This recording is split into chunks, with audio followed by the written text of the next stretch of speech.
ప్రభు అయిన యేసుక్రీస్తు వారి పరిశుద్ధ నామమున చేరవచ్చిన మీ అందరికీ కూడా నా యొక్క వందనాలు చెల్లిస్తున్నాను. ఈ యొక్క పునరుత్థాన దినమందు ఈ విధంగా మరొకసారి ఈ 3వ హిందీ ఆరాధనలో పాలు పంచుకోవడానికి దేవుడు మనకు ఎంతగానో కృప చూపించాడు. గడిచిన వార దినములు ఆయన మనకెంతో క్షేమాన్ని ఇచ్చి మరి ఒకసారి మనం ఈ విధంగా దేవుని సన్నిధిలో చేరడానికి, దేవుణ్ణి ఆరాధించడానికి దేవుడు సహాయం చేస్తున్నాడు. అందుని బట్టి దేవునికి మహిమ కలుగును గాక. జరిగిన 2 ఆరాధనలు కూడా దేవుని నామానికి మహిమకరంగా జరిగించారు దేవుడు. మరి ఈ యొక్క హిందీ ఆరాధనను మనం ప్రార్థనతో ప్రారంభం చేసుకుందాం. అందరూ తలను వంచినట్లయితే ప్రార్థన ద్వారా మనం ప్రారంభించుకుందాం. పరిశుద్ధులైన తండ్రి, ప్రేమ కలిగిన మా ప్రభువా, మీకు వందనాలు చెల్లిస్తున్నాను. ఈ సాయంకాల సమయమందు తండ్రి నాయన మరొకసారి మమ్మలను మీ యొక్క పాదాల చెంతకు చేర్చుకున్నారు. దేవా వందనాలు ప్రభువా. జరిగిన 2 ఆరాధనలు మీ నామానికి మహిమకరంగా జరిగించుకున్నారు. అందుని బట్టి మీకు స్తుతులు చెల్లిస్తున్నాను. జరగబోతున్నటువంటి ఈ యొక్క 3వ హిందీ ఆరాధనలో మీరే ఆధిపత్యం వహించండి. మీ నామాన్ని మహిమపరచుకునండి.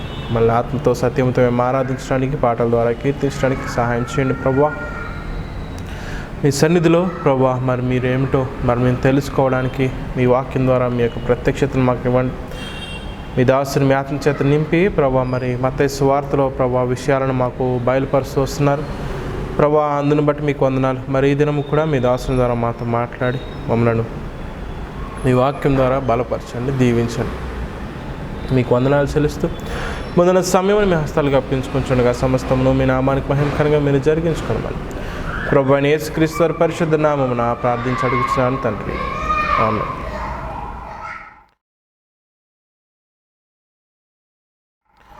పాటలు పాడి దేవుని నామాన్ని మనం మహిమపరుద్దాం. भजने आए हैं पिताजी आत्म सच्चाई से तुझको झुकते हैं प्रणाम करके आए हैं हम भजने भजने ఈ పాట పాడుతూ దేవుణ్ణి మనం ఆరాధన చేద్దాం. भजने आए हैं पिताजी आत्म सच्चाई से तुझको भजने आए हैं पिताजी आत्म सच्चाई से तुझको झुकते हैं प्रणाम करके आए हैं हम भजने भजने झुकते हैं प्रणाम करके आए हैं हम भजने भजने भजने आए हैं पिताजी आत्म सच्चाई से तुझको दीन पुत्र की है दीनी सर्वदा भंडार से जो दीन पुत्र की है दीनी सर्वदा भंडार से जो हे पिता त्रिएक स्वामी आए हैं हम भजने भजने हे पिता त्रिएक स्वामी आए हैं हम भजने भजने भजने आए हैं पिताजी आत्म सच्चाई से तुझको पापियों का मित्र तू है पाप को तू मिटाने आया पापियों का मित्र तू है पाप को तू मिटाने आया तू है सच्चा मुक्तिदाता आए हैं हम भजने भजने तू है सच्चा मुक्तिदाता आए हैं हम भजने भजने भजने आए हैं पिताजी आत्म सच्चाई से तुझको मंडली का प्रधान तू है और सिरे का पत्थर भी है मंडली का प्रधान तू है और सिरे का पत्थर भी है। राजाओं का राजा तू है, आए हैं हम बजने बजने। राजाओं का राजा तू है, आए हैं हम बजने बजने बजने आए हैं। पिताजी आत्म सच्चाई से तुझको बजने आए हैं। पिताजी आत्म सच्चाई से तुझको। जय बोले यीशु मसीह की। దేవుని పరిశుద్ధ నామానికి మహిమ కలుగును గాక। మరొక పాట పాడుకుందాం। परमपिता की हम स्तुति गाएं, वही है जो बचाता हमें, सारे पापों को करता क्षमा, सारे रोगों को करता चंगा। ఈ పాట పాడుతూ దేవుణ్ణి మనం ఆరాధన చేద్దాం। परम पिता की हम स्तुति गाएं, वो ही है जो बचाता हमें। परम पिता की हम स्तुति गाएं, वो ही है जो बचाता हमें। सारे पापों को करता क्षमा, सारे रोगों को करता चंगा। परम पिता की हम स्तुति गाएं, वो ही है जो बचाता हमें। धन्यवाद दे उसके आसनों में, आनंद से आए उसके चरणों में। धन्यवाद दे उसके आसनों में, आनंद से आए उसके चरणों में। संगीत गाकर खुशी से मुक्ति की चट्टान को जयलल करे। परम पिता की हम स्तुति गाएं, वो ही है जो बचाता हमें। वो ही हमारा है परम पिता, तरस खाता है सर्व सदा। वो ही हमारा है परम पिता, तरस खाता है सर्व सदा। पूरब से पश्चिम है जितनी दूर, उतनी ही दूर किए हमारे गुनाह। परम पिता की हम स्तुति गाएं, वो ही है जो बचाता हमें। सारे पापों को करता क्षमा, सारे रोगों को करता चंगा। परम पिता की हम स्तुति गाएं, वो ही है जो बचाता हमें। जय बोले यीशु मसीह की।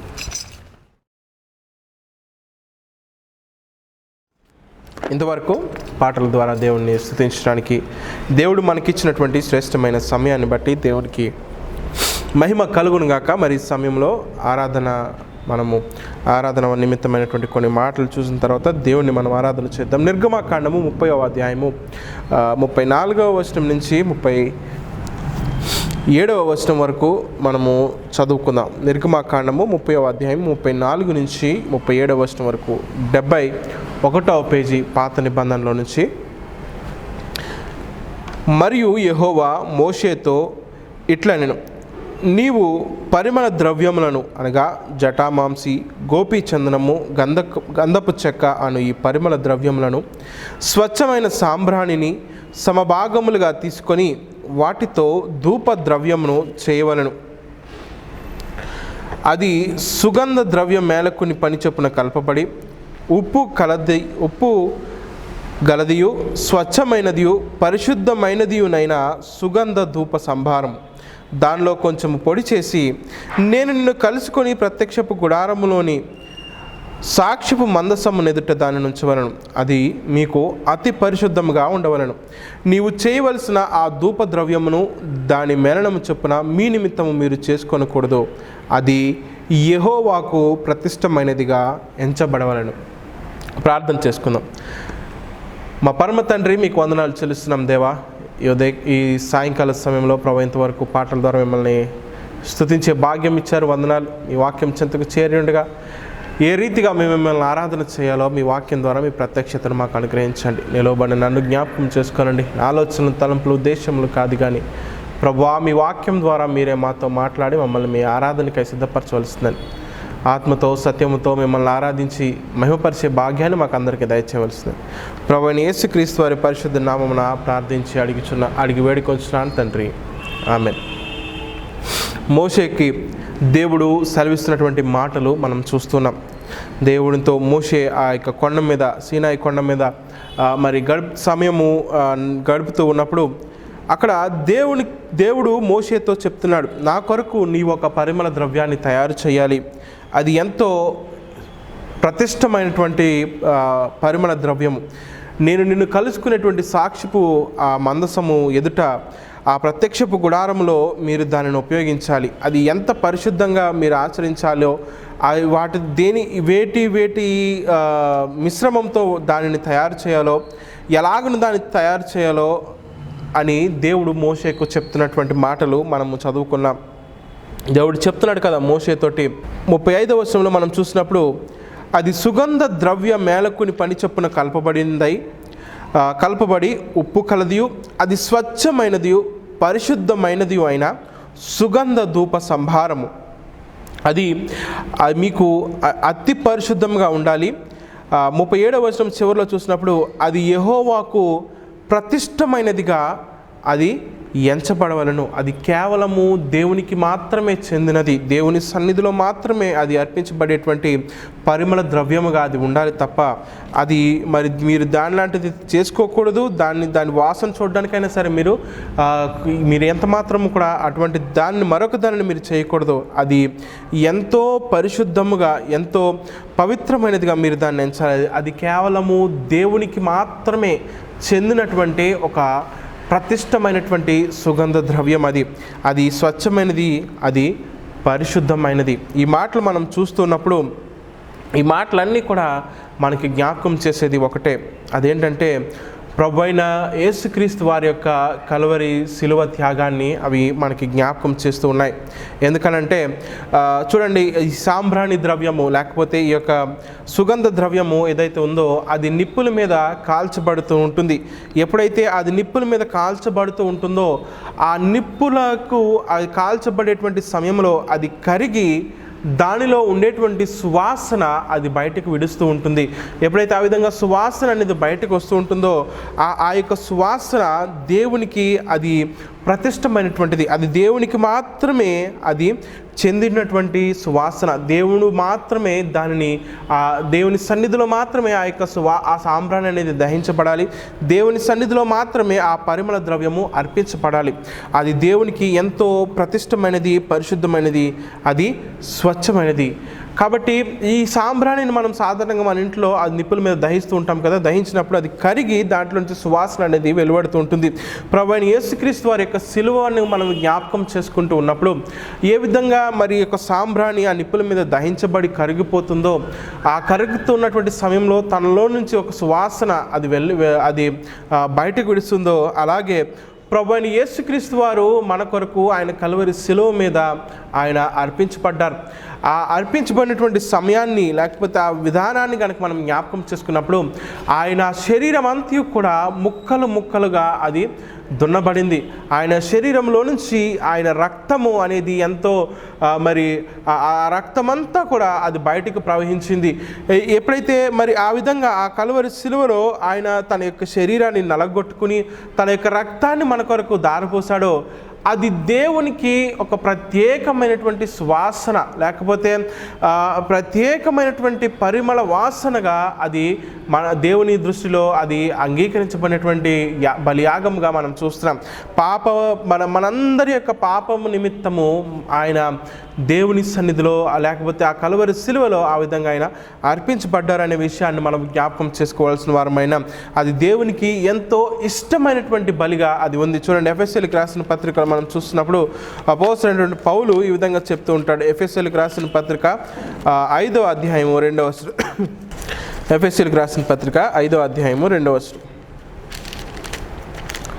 క్రీస్తు మిమ్మును ప్రేమించి పరిమళ వాసనగా ఉండుటకు మన కొరకు తనను తాను దేవునికి అర్పణముగాను బలిగాను అప్పగించుకొనెను. చూడండి, పౌలు చెప్తున్నటువంటి మాట ఇది.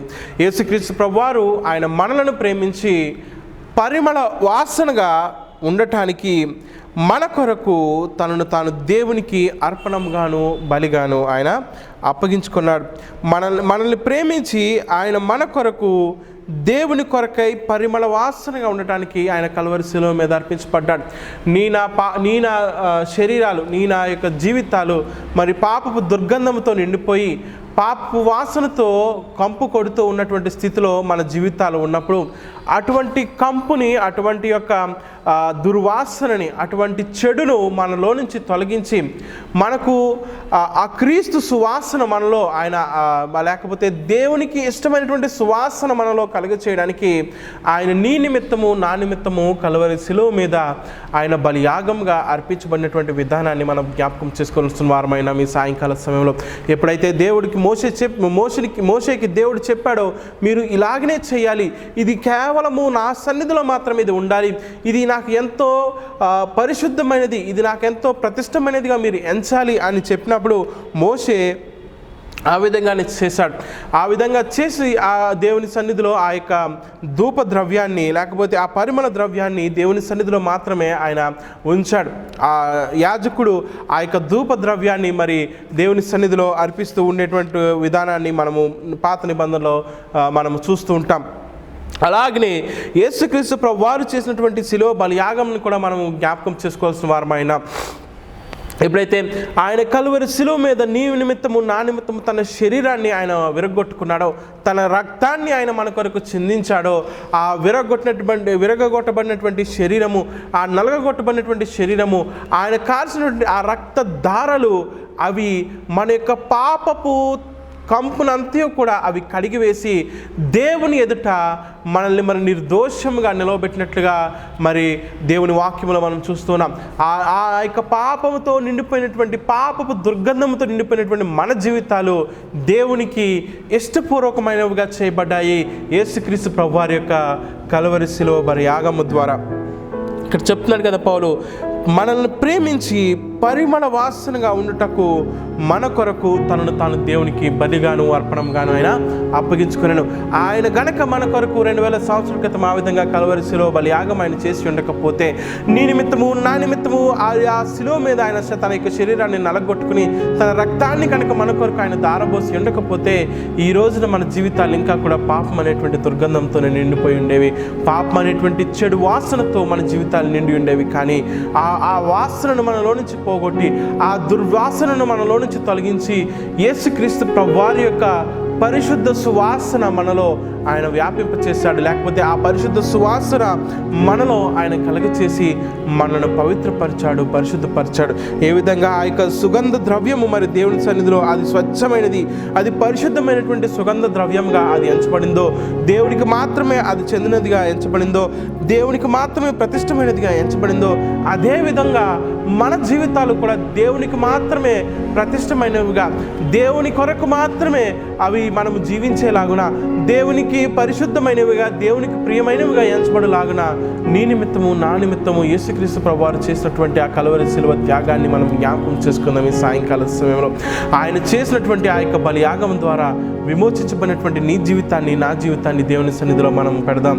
దేవుడు తన కుమారుణ్ణి మన కొరకు ఆ బలియాగంగా అర్పించడం ద్వారా నిన్ను నన్ను ఆ పాపపు పాపపు వాసన నుంచి ఆయన విడిపించి దేవుని సన్నిధిలో ఈ సువాసన భరితమైనటువంటివిగా క్రీస్తు యేసు ద్వారా పరిమళ వాసనగా ఆయన మార్చినటువంటి విధానాన్ని బట్టి ప్రభువా నన్ను మీరు రక్షించుకున్నందుకు వందనాలు ప్రభువా అని చెప్పి దేవుని సన్నిధిలో మనము దేవునిని స్తుతించి ఆరాధించి మహిమపడతాం. అందరం మోకాళ్ళ మీదకొద్దాం. దేవుని సన్నిధిలో దేవుని ఆరాధన చేద్దాం.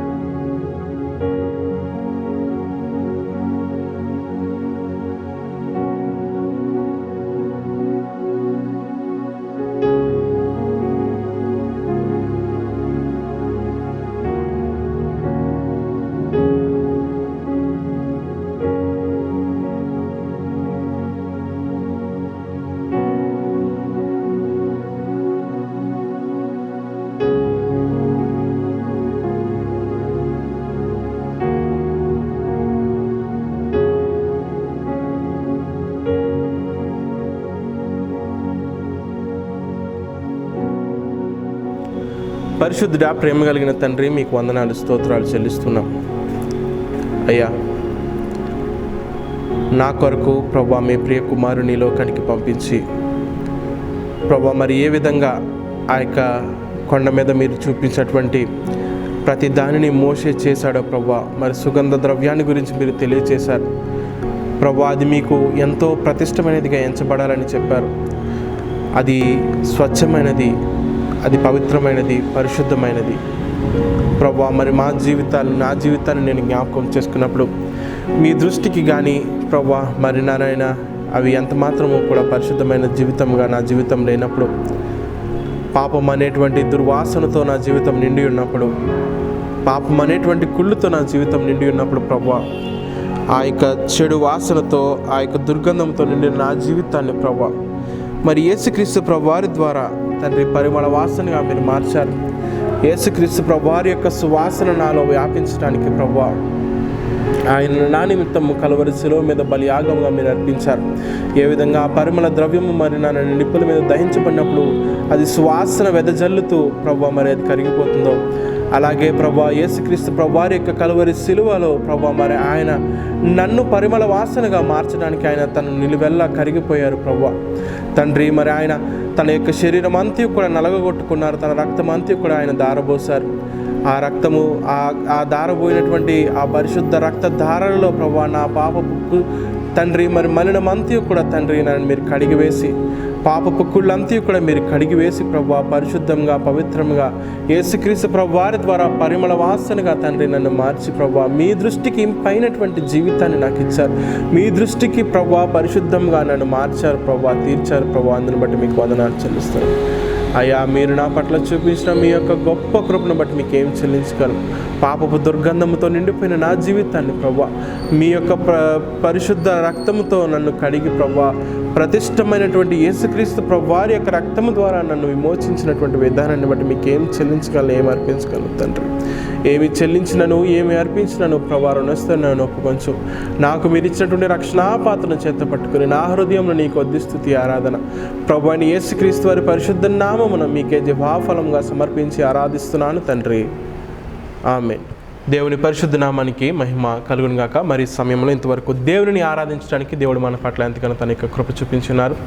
మరి దేవుని యొక్క వర్తమానాన్ని మనం వెనుకబోయే ముందు అందరం లేచి నిలబడదాం. ఒక పాట పాడి దేవుణ్ణి మనం మహిమపరిచిన తర్వాత దేవుని యొక్క వర్తమానాన్ని మనము విందాం. మరి గడిచిన కొన్ని వారాలుగా మత్తయి సువార్తలో అనేక విషయాలు మనము నేర్చుకుంటూ వస్తున్నాం. గడిచిన 2 వారాలుగా యోహానును గురించినటువంటి విషయాలు, బాప్తిస్మిచ్చి యోహానును గురించినటువంటి విషయాలు మనం నేర్చుకుంటూ వస్తున్నాం. మరి ఈ రోజును కూడా మరికొన్ని విషయాలు 4వ అధ్యాయంలోని విషయాలు మనం తెలుసుకోబోతున్నాం. కాబట్టి మన హృదయాలను మనం సిద్ధపరచుకుందాం దేవుని వాక్యము కొరకు. తేరి ఆరాధన కరం ఈ పాట పాడుతూ దేవుని మనము ఆరాధన చేద్దాం. तेरी आराधना करूं, तेरी आराधना करूं, पाप पाप क्षमा कर जीवन दे दे, दया की याचना करूं, तेरी आराधना करूं, तेरी आराधना करूं। पाप क्षमा कर जीवन दे दे, दया की याचना करूं, तेरी आराधना करूं। तू ही महान सर्वशक्तिमान, तू ही है मेरे जीवन का संगीत, तू ही महान सर्वशक्तिमान, तू ही है मेरे जीवन का संगीत। हृदय के तार छेड़े जनकार, हृदय के तार छेड़े जनकार, तेरी आराधना है मधुर गीत, तेरी आराधना है मधुर गीत।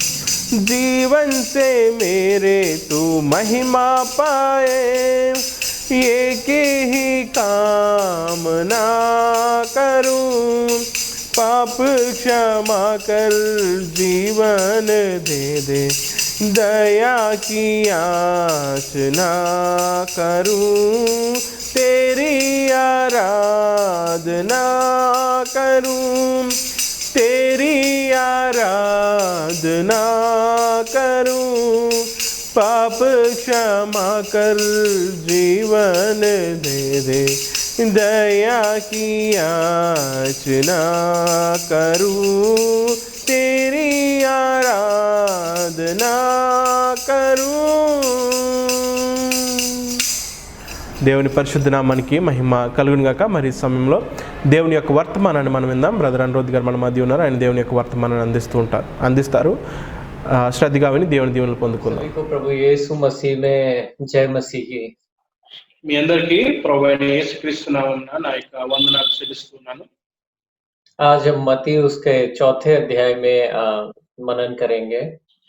ఈ రోజున మనము మత్తయి సువార్త 4వ అధ్యాయంలో నుంచి ధ్యానము చేసుకుందాం. पिछले सप्ताह हमने देखा था कैसे यीशु मसीह ने बपतिस्मा लिया तो पवित्र आत्मा यीशु मसीह के ऊपर आया. గడిచిన వారం మనం చూసాం కదా ఏ విధంగా మరి యేసుక్రీస్తు ప్రభువారు ఆయన బాప్తిసం తీసుకున్నప్పుడు పరిశుద్ధాత్మ దేవుడు ఆయన మీదకి దిగి వచ్చారు. ఈ విషయాలు మనం తెలుసుకున్నాం. तो आइए पढ़े मत्ती उसका अध्याय, चौथा अध्याय, उसकी पहली 11 आयतें हैं. ఈ విషయాలు ఈ రోజున మనము 4వ అధ్యాయంలో మొదటి 11 వచనాలు మనం చదువుకుందాం. మత్తయి సువార్తలోని. तब उस समय आत्मा यीशु को जंगल में ले गया ताकि शैतान उसकी परीक्षा ले. అప్పుడు యేసు అపవాది చేత శోధించబడుటకు ఆత్మ వలన అరణ్యమునకు కొనుపోబడెను. और 40 दिन और 40 रात निराहार रहा. अंत में उसे भूख लगी. 40 దినములు 40 రాత్రులు ఉపవాసం ఉండిన పిమ్మట ఆయన ఆకలి కొనగా. तब परखने वाले ने पास आकर उससे कहा, यदि तू परमेश्वर का पुत्र है तो कह दे कि ये पत्थर रोटियां बन जाएं. ఆ శోధకుడు ఆయన వద్దకు వచ్చి, నీవు దేవుని కుమారుడు అయితే ఈ రాళ్ళు రొట్టెలగినట్లు ఆజ్ఞాపించమనెను. उसने उत्तर दिया कि लिखा है, मनुष्य केवल रोटी से ही नहीं परंतु हर एक वचन जो परमेश्वर के मुख से निकलता है जीवित रहेगा. అందుకైన మనుషుడు రొట్టె వలన మాత్రము కాదు గాని దేవుని నోటి నుండి వచ్చే ప్రతి మాట వలన జీవించుటకు రాయబడి ఉన్నదనెను. तब शैतान उसे पवित्र नगर में ले गया और मंदिर के कंगूरे पर खड़ा किया. అంతటా అపవాది పరిశుద్ధ పట్టణమునకు ఆయనను తీసుకుని పోయి దేవాలయ శిఖరమున ఆయనను నిలవబెట్టి, और उससे कहा, यदि तू परमेश्वर का पुत्र है तो अपने आप को नीचे गिरा दे, क्योंकि लिखा है कि वे तेरे विषय में अपने स्वर्गदूतों को आज्ञा देगा और वो तुझे हाथों हाथ उठा लेंगे, कहीं ऐसा ना हो तेरे पाँव में पत्थर से ठेस लग जाए. నీవు దేవుని కుమారుడవైతే కిందకి దుంకుము, ఆయన నిన్ను గూర్చి తన దూతలకు ఆజ్ఞాపించును, నీ పాదం ఎప్పుడైనను రాతికి తగలకుండా వారు నిన్ను చేతులతో ఎత్తుకొందరు అని వ్రాయబడి ఉన్నదని ఆయనతో చెప్పెను. यीशु ने उससे कहा, यह भी लिखा है कि तू प्रभु अपने परमेश्वर की परीक्षा ना ले. అందుకు యేసు ప్రభువైన నీ దేవుని శోధింపవలదని మరి ఒక చోట వ్రాయబడి ఉన్నదని వారితో చెప్పెను. फिर शैतान उसे एक बहुत ऊंचे पहाड़ पे ले गया और सारे जगत के राज्य और उसका विभव दिखाकर మరల అపవాది మిగుల ఎత్తైన ఒక కొండ మీదకి ఆయనను తోడుకొని పోయి ఈ లోక రాజ్యం అన్నిటినీ వాటి మహిమను ఆయనకు చూపి उससे उस उससे कहा कि यदि तू गिरकर मुझे प्रणाम करे तो मैं सब कुछ तुझे दे दूंगा।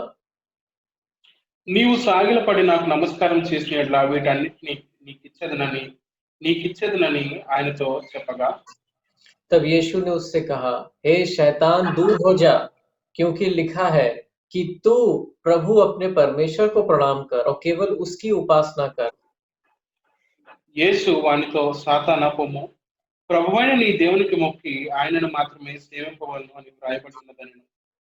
और तब शैतान उसके पास चला गया और देखो स्वर्गदूत उस आकर उसकी सेवा करने लगे हैं। అంతటా అపవాది ఆయనను విడిచిపోగా ఇదిగో దేవదూతలు వచ్చి ఆయనకు పరిచర్య చేసిరి. तो यहाँ पे हम देखते हैं कि कैसे यीशु मसीह की परीक्षा हुई। ఇక్కడ మనం చూస్తున్నాం ఏ విధంగా యేసుక్రీస్తు ప్రభువారు ఆయన శోధించబడ్డారనే విషయాన్ని. परंतु अ, जैसे भी उसकी परीक्षा हुई पर वो हर परीक्षा में खरा उतरा और निष्पाप पाया गया। చూడండి ఇక్కడ ఇన్ని విధాలుగా యేసుక్రీస్తు ప్రభువారు శోధించబడినప్పటికీ ఆయన ఎంత మాత్రం కూడా ఆ శోధనలో పడిపోలేదు. ఆయన శోధనను జయించినట్లుగా మనం చూస్తూ ఉన్నాం.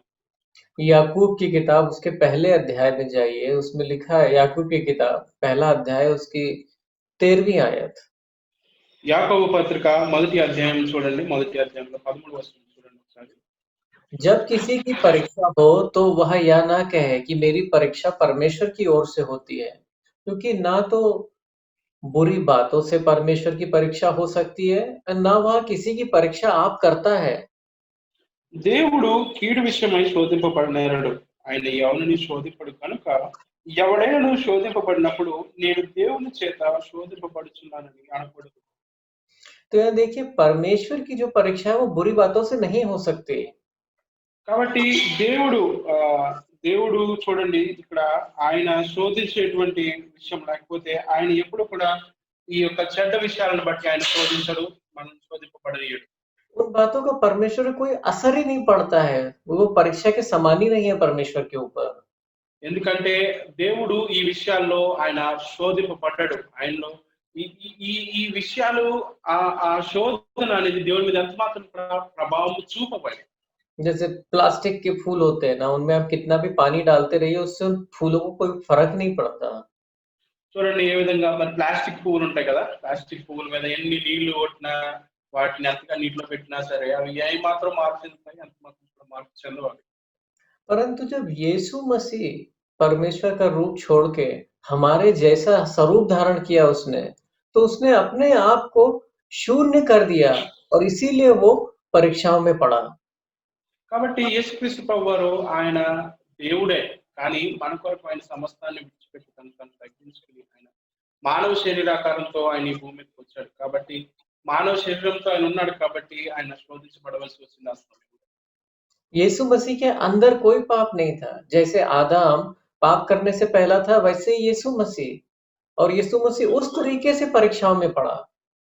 చూడండి యేసుక్రీస్తు ప్రభువారు లోపల ఎంత మాత్రం కూడా పాపం అనేది లేదు. ఏ విధంగా పడిపోక మునుపు, శోధనలో పడిపోక మునుపు మరి ఆదాము స్వభావం ఏ విధంగా ఉందో యేసుక్రీస్తు ప్రభువారి స్వభావం కూడా ఆ విధంగానే ఉంది. ఆయనలో ఏ మాత్రం పాపం లేదు.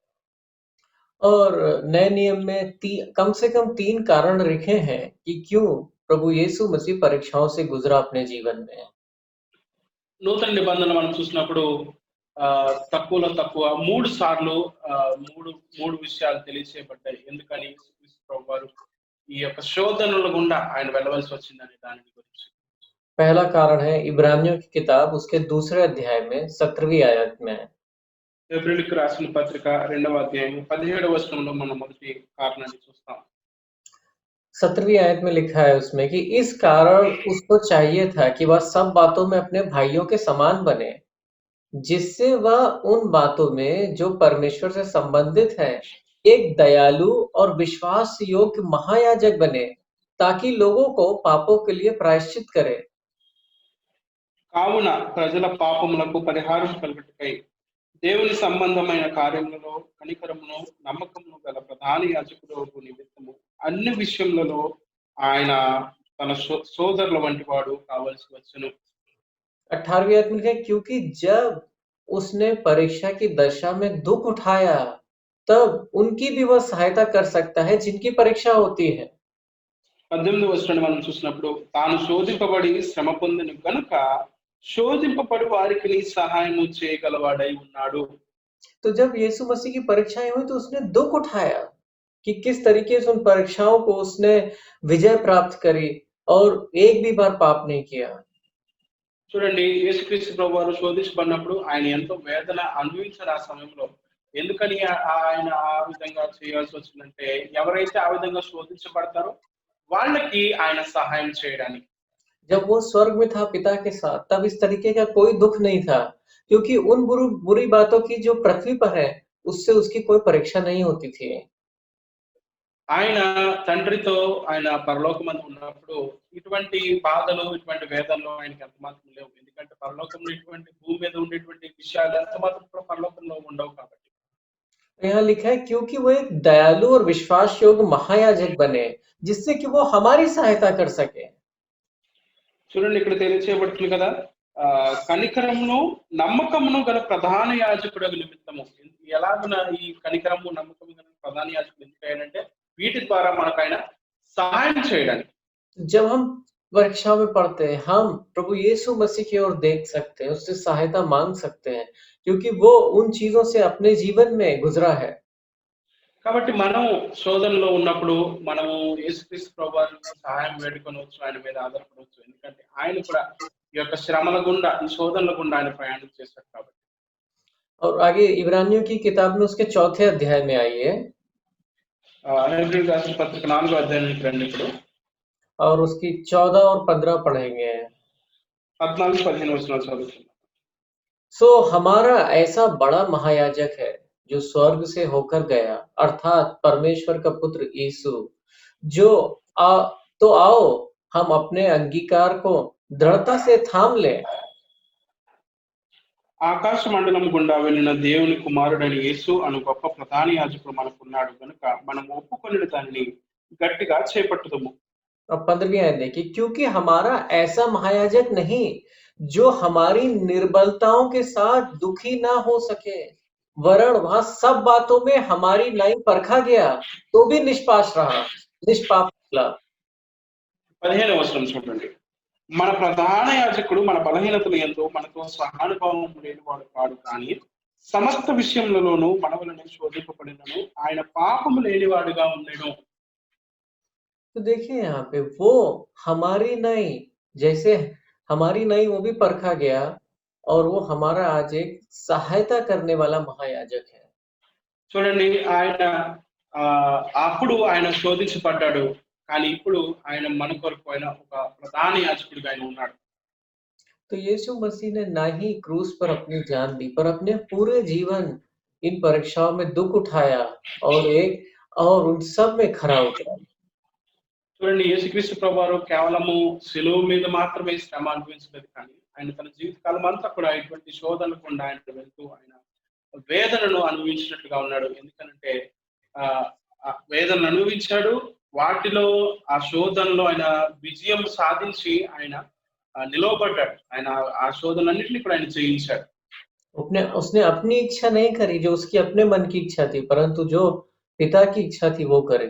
अपनी इच्छा को नकारा और पिता की इच्छा को स्वीकारा। చూడండి, ఆయన తన మనసులో ఏదనిపిస్తే అది ఆయన చేయలేదు. ఆయన దేవుని చిత్తం ఏమిటో ఆ చిత్త ప్రకారంగానే ఆయన చేశాడు తప్ప ఆయన తన ఇష్టానుసారంగా ఎప్పుడు ప్రవర్తించాడు. తన చిత్తాన్ని ఆయన నిరాకరించుకున్నాడు, దేవుని చిత్తాన్ని ఆయన స్వీకరించాడు. और 16वीं आयत में देखिए लिखा है, इसलिए आओ, हम लोगों के लिए लिखा है, इसलिए आओ हम अनुग्रह के सिंहासन के निकट हियाव बांध कर चले, कि हम पर दया और वह अनुग्रह पाए, जो आवश्यकता के समय हमारी सहायता करे। ఇప్పుడు 16వ వచనం చూడండి, పౌలు ఏమంటున్నాడు. కనుక మనం కనికరింపబడి సమయోచితమైన సహాయం కొరకు కృప పొందినట్లు ధైర్యముతో కృపాసనం వద్ద చేరుదుము. तो हमें बार-बार पवित्र शास्त्र में बोला गया है कि परीक्षा के समय यीशु मसीह के सामने सहायता के लिए जाओ। కాబట్టి బైబిల్‌లో మనకు అనేక సార్లు చెప్పబడుతున్నటువంటి విషయం ఏంటంటే, మనకు శోధన మనం ఎదుర్కొంటూ ఉన్నప్పుడు యేసుక్రీస్తు ప్రభువారి దగ్గరికి మనం వెళ్ళాలి. ఎందుకంటే ఆయన దగ్గర మాత్రమే మనకు సహాయం దొరుకుతుంది కాబట్టి. और दूसरा कारण क्या है कि यीशु मसीह इन परीक्षाओं से गुजरा। वो इब्रानियों किताब उसके दूसरे अध्याय में लिखा है। ఇంకొక కారణం చూద్దాం. ఇప్పుడు మనం ఎందుకు యేసుక్రీస్తు ప్రభువారు ఈ యొక్క శ్రమల గుండా వెళ్ళారనేది 2వ అధ్యాయంలో బైబిల్ రాసిన పత్రిక. उसका दूसरा अध्याय और 14वीं आयत। 2వ అధ్యాయము 14వ వచనం చూడండి. इसलिए जबकि लड़के मांस और लहू के भागी हैं, तो वह आप भी उनके समान उनका सहभागी हो गया, ताकि मृत्यु के द्वारा जिसे मृत्यु पर शक्ति मिली अर्थात शैतान को निकम्मा कर दे। కాబట్టి ఆ పిల్లలు రక్త మాంసములు గలవారైనందున ఆ ప్రకారమే మరణం యొక్క బలము గలవాని అనగా అపవాదిని మరణము ద్వారా నశింప చేయుటకును జీవిత కాలమంతయు మరణ భయం చేత దాస్యములకు లోబడిన వారిని విడిపించుటకును ఆయన కూడా రక్త మాంసములలో పాలివాడాయను. यहाँ लिखा है कि जब शैतान ने यीशु मसीह को मृत्यु दी, तो मृत्यु उसको वश में नहीं रख पाई।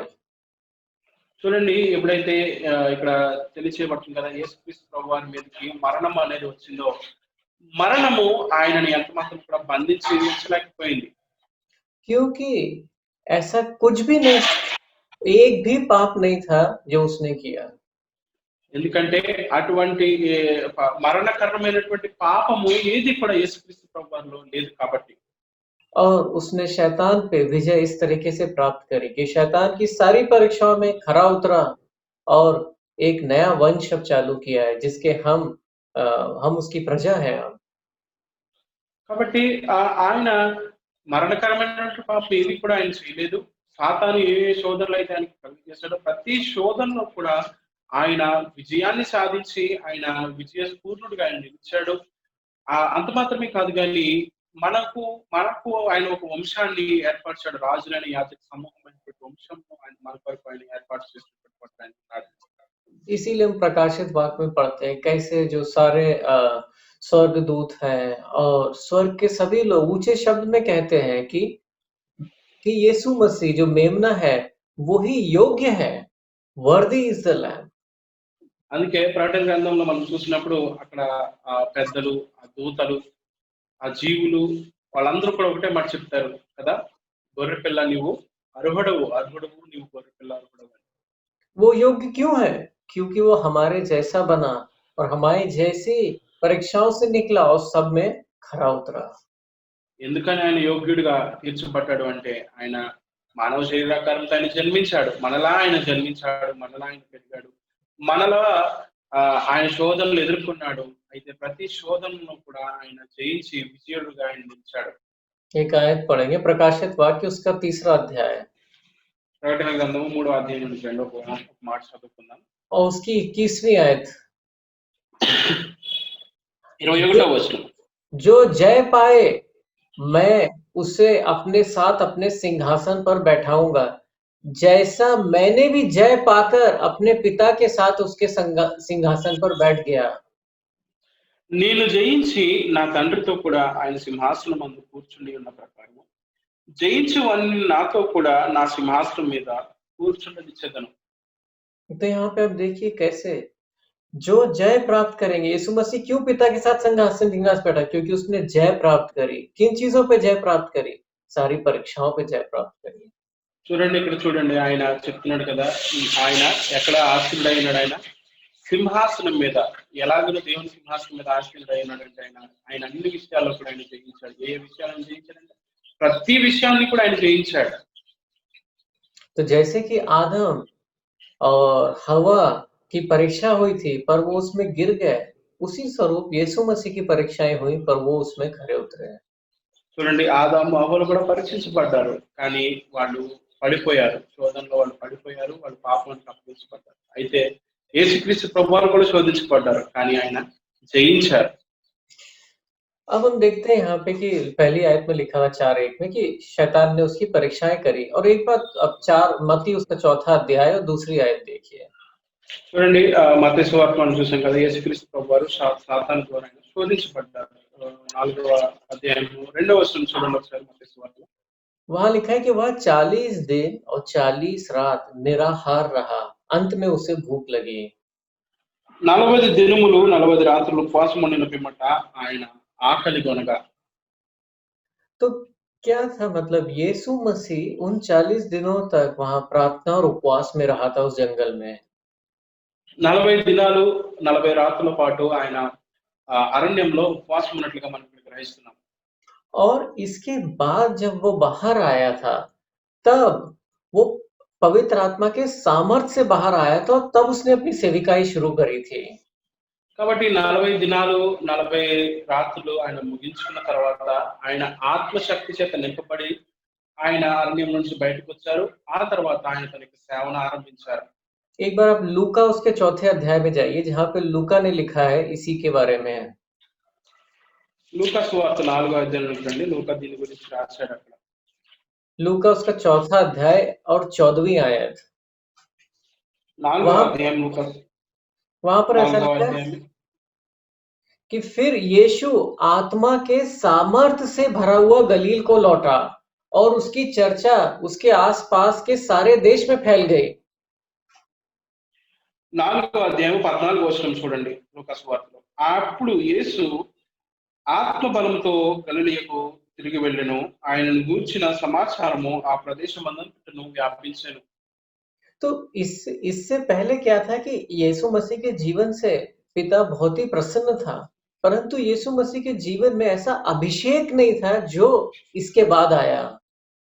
చూడండి యేసుక్రీస్తు ప్రభువారి యొక్క జీవితం ద్వారా తండ్రి ఆయన ఎంతో ఇష్టపడ్డాడు ఎంతో ప్రియమైనదిగా అది ఉంది అయితే యేసుక్రీస్తు ప్రభువారు ఇక్కడ పొందినటువంటి అభిషేకము అంతకు ముందు ఆయన జీవితంలో లేదు क्योंकि इसी के बाद हम देखते हैं कि यीशु मसीह ने कितनी चंगाई करी और एकदम से कैसी उसकी चर्चा हर जगह फैल गई।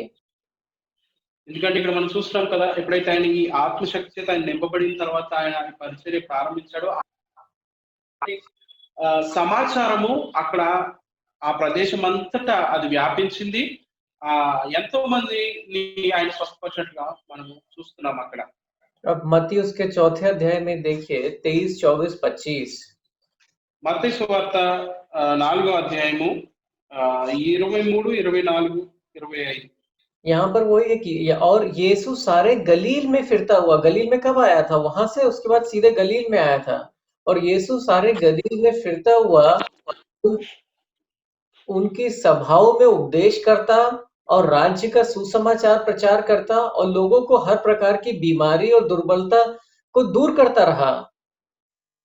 చూడండి ఈ సంఘటన తర్వాత ఆయన గలిలీకి వచ్చారు గలిలీకి వచ్చి అక్కడ ఉన్నటువంటి అనేకులను ఆయన స్వస్థపరిచారు అనేకులను ఆయన బాగు చేశారు అనేకులకు ఆయన ఉపచారం చేస్తూ అనేకులను ఆయన ఆదరిస్తూ తన యొక్క పరిచర్యను ప్రారంభించినట్లుగా మనం చూస్తున్నాం और 24वीं आयत में लिखा है और सारे सूर्या में उसका यश फैल गया और लोग सब बीमारों को और नाना प्रकार की बीमारियों और दुख से जकड़े हुए थे जो थे और जिनमें दुष्ट आत्माएं थी और मिर्गी वालों को और झोले से मारे हुए को उसके पास लाए और उसने उन्हें चंगा किया। 24 వచనంలో కనుక మనం చూసినప్పుడు ఆయన కీర్తి సిరియా దేశమంతటా వ్యాపించింది నానా విధములైన రోగముల చేతను వేదనల చేతను పీడింపబడిన వ్యాధిగ్రస్తులందరినీ దైవ పట్ల వారిని చాంద్ర రోగులను పక్షవాయువు గల వారిని ఆయన వారు ఆయన యొద్దకు తీసుకుని రాగా ఆయన వారిని స్వస్థపరిచారు అనే విషయాలు మనం 24 వచనంలో చూస్తున్నాం तो अब देखिए कि कैसे यीशु मसीह ने पवित्र आत्मा का सामर्थ और अभिषेक प्राप्त किया। ये परीक्षाओं में खरे उतरकर और प्रार्थना और उपवास के द्वारा। చూడండి ఆయన ఏ విధంగా పరిశుద్ధాత్మ యొక్క అభిషేకాన్ని తన జీవితంలో పొందుకున్నారో ఇక్కడ 40 దినాలు 40 రాత్రులు ఆయన ఉపవాసం ఉండడం ద్వారా ప్రార్థన చేయడం ద్వారా ఈ శోధనన్నింటినీ కూడా ఆయన జయించడం ద్వారా यही लिखी 3 चीजें जो उसने करी वहां पर। वो जंगल में गया, 40 दिन तक प्रार्थना करी, उपवास करा और सारी परीक्षाएं जो ये शैतान लेके आ रहा था उन पर खरा उतरा और जब वो बाहर निकला तो पवित्र आत्मा के सामर्थ्य से उसका अभिषेक था। కాబట్టి 40 దినాల పాటు ఆయన 40 రాత్రుల పాటు ఆయన అరణ్యంలో ఉపవాసం ఉన్నారు, ప్రార్థనలో గడిపారు. సాతాను తీసుకొచ్చేటువంటి ప్రతి శోధనను కూడా ఆయన జయించారు. ఆ తర్వాత దేవుని ఆత్మశక్తి చేత ఆయన పూర్తిగా నింపబడ్డారు. मसीह जीवन में कुछ अभिषेक हमें मिलते हैं जब हम कुछ अभिषेक या वरदान हमें तब मिलते हैं जब हमारा नया जीवन होता है। చూడండి, విశ్వాస జీవితంలో మనము మన యొక్క విశ్వాస జీవితాన్ని ప్రారంభించినప్పుడు మనకు కూడా కొంత అభిషేకం దేవుని ద్వారా లభిస్తుంది. కొన్ని వరాలు దేవుని ద్వారా లభిస్తాయి మనకి. परंतु कुछ वरदानों के लिए पवित्र आत्मा के सामर्थ्य और अभिषेक के लिए हमें परमेश्वर को खोजना पड़ता है और अपने आप को प्रखर दिखाना होता है उन परीक्षाओं में। అయితే కొన్ని వరముల విషయంలో మనం దేవునిని వెతకాలి, దేవుని చిత్తాన్ని కనుగొనాలి, దేవుని సన్నిధిలో ప్రార్థన చేయాలి. వాటి కొరకై మనం ప్రయాసపడాలి. వాటి కొరకై మనం ఎదుర్కొనేటువంటి శోధనలో మనం జయించాలి. प्रेरितों का काम उसका 10वां अध्याय है। అపోస్తలుల కార్యములు 10వ అధ్యాయం ఉంటుంది. यहाँ पतरस भी वही लिख रहा है कि कैसे परमेश्वर ने यीशु मसीह को अभिषेक किया था। उसकी 38वीं आयत कि परमेश्वर ने किस रीति से यीशु नासरी को पवित्र आत्मा और सामर्थ्य से अभिषेक किया। वह भलाई करता और सबको जो शैतान से सताए हुए थे अच्छा करता फिरा, क्योंकि परमेश्वर उसके साथ था। 38వ వచనంలో అదేదనగా దేవుడు నజరేయుడైన యేసును పరిశుద్ధాత్మతోను శక్తితోను అభిషేకించినన్నది. దేవుడు ఆయనకు తోడై ఉండెను కనుక ఆయన మేలు చేయించు అపవాది చేత పీడింపబడిన వారిని అందరినీ స్వస్థపరచుచు సంచరించుచుండెను. और ये यीशु मसीह पहले नहीं कर पाए थे, ये तभी कर पाए थे जब उनको इस तरीके से अभिषेक मिला था। అయితే యేసుక్రీస్తు ప్రభువారు ఈ విధంగా ఆ అభిషేకం పొందుకోక మునుపు ఆయన ఈ విధంగా చేయలేదు. దేవుని ఆత్మ యొక్క అభిషేకం ఆయన పొందుకున్న తర్వాతనే ఈ విషయాలన్నీ కూడా ఆయన చేశారు. अब आगे बढ़ते हैं मत्ती उसके 4थे अध्याय में। తర్వాత మనము మత్తయి సువార్త 4వ అధ్యాయం ఇంకా ముందుకు వెళ్దాం. उसकी 30वीं आयत में लिखा है कि जो परखने वाला था वो फिर आया और फिर उसने यहाँ लिखा है 3 तरीके की परीक्षाएं लिखी हैं जो यीशु मसीह के लिए हैं। 3వ వచనం నుంచి మనం చూస్తున్నప్పుడు శోధకుడు ఆయన దగ్గరికి వస్తాడు. 3 రకాలైనటువంటి విధాలుగా యేసుక్రీస్తు ప్రభువుని ఆయన శోధిస్తూ ఉంటాడు. अब यहाँ पे आप देखिए कि ये उस समय यीशु मसीह के अलावा कोई नहीं था, तो मत्ती और लूका ने कैसे लिखा? तो या तो यीशु मसीह ने उन्हें फिर से बताया है या पवित्र आत्मा ने उनको बताया, इसीलिए मत्ती और लूका इस बारे में लिख पाए। కాబట్టి ఈ ఈ సంఘటన జరుగుతున్నప్పుడు కేవలం యేసు ప్రభువారు మాత్రమే ఆయన అక్కడ ఉన్నారు, ఇంకెవరు కూడా లేరు. అయితే ఈ విషయాల గురించి మత్తయి అలాగే లూకా ఎలా రాయగలిగారు అంటే బహుశా యేసుక్రీస్తు ప్రభువారు వారికి తెలియజేసి ఉండొచ్చు, లేదా పరిశుద్ధాత్మ దేవుడు వారికి ఈ విషయాల గురించి తెలియజేసి ఉండొచ్చు. तो यीशु मसीह ने उनको ये बातें स्पष्ट करी जिससे कि ये उनकी सहायता बन पाए। కాబట్టి యేసుక్రీస్తు ప్రభువారు ఈ విషయాలు వాళ్ళకి తెలియచేయడం ద్వారా వాళ్ళకు ఈ విషయాల గురించి స్పష్టత వాళ్ళకి లభించుండొచ్చు. अब पहली परीक्षा जो थी ये थी कि तब परखने वाले ने पास आकर उससे कहा, यदि तू परमेश्वर का पुत्र है तो कह दे कि ये पत्थर रोटियां बन जाएं। శోధకుడు వచ్చిన తర్వాత మొట్టమొదటిగా ఏది విషయంలో ఆయనను పరిశోధించాడు, లేకపోతే శోధించాడు. చూడండి 3వ అధ్యాయం. ఆ శోధకుడు ఆయన యొద్దకు వచ్చి నీవు దేవుని కుమారుని అయితే ఈ రాళ్ళు రొట్టెలు విన్నట్లు ఆజ్ఞాపించమనెను. यहाँ पर देखिए यीशु मसीह ने ये नहीं बोला कि नहीं मैं ऐसा नहीं कर सकता हूँ, ये कैसी बातें कर रहे हो, अगर हमसे कोई आके अभी ऐसा बोले तो हम उसको यही जवाब देंगे। చూడండి, యేసుక్రీస్తు ప్రభువారు ఈ ఈ మాట చెప్తున్నప్పుడు లేదు లేదు నేను ఇలా చేస్తాను, నేను ఇలా చేయలేను అని ఆయన చెప్పలేదు. ఒకవేళ మనదో ఎవరైనా ఈ మాట అంటే మీరు రాళ్ళు రొట్టెలగినట్లు ఆజ్ఞాపించినట్టు మనం ఇలాగే చెప్తామేమో జవాబు, నేను నా వల్ల ఎట్లా అవుతుంది, నా వల్ల కాదని. क्योंकि इस समय तक यीशु मसीह को वो अभिषेक आत्मा का मिल गया था, तभी यीशु मसीह ऐसा कर सकते थे, तभी उन्होंने ये नहीं बोला कि ऐसा मैं नहीं कर सकता हूँ। చూడండి, ఈ ఈ ఈ సంఘటన జరిగేటప్పటికి యేసుక్రీస్తు ప్రభువారికి ఆ అభిషేకం ఉంది. ఆయన ఆ కార్యాన్ని ఆయన చేయగలిగేటువంటి శక్తి సామర్థ్యాలు ఆయనకు ఉన్నాయి. అయినప్పటికీ ఆయన ఆ విధంగా చేయడానికి ఆయన ఇష్టపడలేదు. आपको पता होगा आगे कैसे आगे हम पढ़ते हैं सुसमाचार में कैसे यीशु मसीह ने 5 रोटी और 2 मछलियों को छोड़कर तोड़कर उनको कैसे 5000 लोगों की ज़रूरत पूरी करी थी। ఎందుకంటే తర్వాత మనం చూస్తాం మత్తయి సువార్తలో 5 రొట్టెలు 2 చిన్న చేపల్ని ఆయన విరిచి అనేక వేల మందికి ఆయన ఆహారంగా అందించడం. और ऐसा भी नहीं था कि इस समय उनका उपवास चल रहा था क्योंकि लूका में लिखा है कि वो 40 दिन पूरे होने के बाद ये परीक्षाएँ आई हैं। చూడండి ఇంకో రకంగా కూడా మనకు అనుకోవడానికి అవకాశం ఉంది. బహుశా ఆయన ఉపవాసం ఉన్నప్పుడు శోధకుడు వచ్చి ఇలా చేశాడేమో అని చెప్పి. లేదు లేదు. ఈ లూకాలో మనం చూసినప్పుడు 40 దినాలు పూర్తి అయిన తర్వాత ఇలాగ జరిగింది అని మనకు లూకాలో తెలియజేయబడుతుంది. एक बार लूका उसके चौथे अध्याय में जाते हैं, वो पहली और दूसरी आयत पढ़ते हैं। లూకా సువార్త 4వ అధ్యాయం మొదటి 2 వచనాలు చూడండి. यहाँ लिखा है कि यीशु पवित्र आत्मा से भरा हुआ यरदन से लौटा और यानी बपतिस्मा के बाद और 40 दिन तक आत्मा के सिखाने से जंगल में फिरता रहा और शैतान उसकी परीक्षा करता रहा। యేసు పరిశుద్ధాత్మ పూర్ణుడై యోర్దాను నది నుండి తిరిగి వచ్చిన 40 దినములు ఆత్మ చేత నేములో నడిపింపబడి. तो इसका मतलब वो 40 हर दिन शैतान उसकी परीक्षा कर रहा था। కాబట్టి ఆ 40 దినాలు శోధకుడు ఆయనను పరీక్షిస్తూనే ఉన్నాడు, శోధిస్తూనే ఉన్నాడు. यहाँ जो 3 परीक्षाएं लिखी है वो बिल्कुल अंतिम दिन की हैं जब 40 दिन पूरे हो गए थे। చూడండి ఇక్కడ కేవలం మనకి 3 శోధనల గురించి మనకు తెలియచేయబడ్డాయి. అవి చివరి దినాన 40వ దినాన అవి చేయబడినటువంటి పరీక్షలు అవి. दूसरी आयत में लिखा है उन दिनों में उसने कुछ न खाया और जब वे दिन पूरे हो गए तब उसे भूख लगी और तब परखने वाला आया। చూడండి తర్వాత మనం చూసినప్పుడు ఆ దినములలో ఆయన ఏమీ తినలేదు. అవి తీరిన తర్వాత ఆయన ఆకలి కొనగా అప్పుడు అపవాది వచ్చి ఆయనను శోధించినట్లుగా మనం చూస్తూ ఉన్నాం. तो इस परीक्षा का क्या अर्थ क्या है कि इन रोटियों को इन पत्थरों को रोटियों में बदल दे। కాబట్టి దీని ఈ పరీక్షకు అర్థం ఏంటి? ఈ రాళ్ళు రొట్టెనగినట్లుగా ఆజ్ఞాపించాలి దానికి.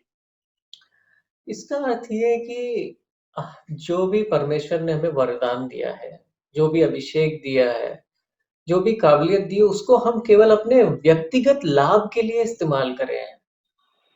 దీని అర్థం ఏంటంటే దేవుడు మనకిచ్చినటువంటి వరాలు, దేవుడు మనకిచ్చినటువంటి శక్తి సామర్థ్యాలు, దేవుడు మనకిచ్చినటువంటి తలాంతులు ఏవైతే ఉన్నాయో వీటిని మన యొక్క వ్యక్తిగతమైనటువంటి అవసరాల కొరకు వాడుకోవటం. है ना? जो भी अब यीशु मसीह को सामर्थ आ गया तो पहले जो है वो शैतान क्या चाहता होगा किसी तरह परीक्षा में गिर जाए कि वो सामर्थ ना मिले।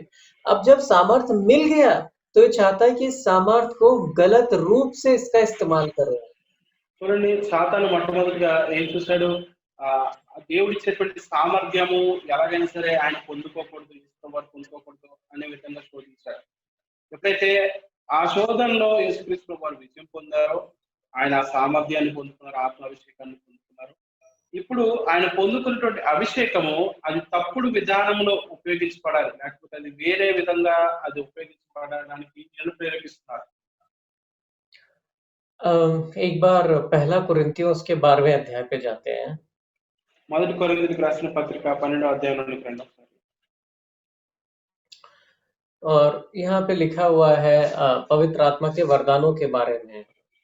ఇక్కడ యేసు పరిశుద్ధాత్మ యొక్క వరముల గురించి ఇక్కడ రాయబడుతుంది.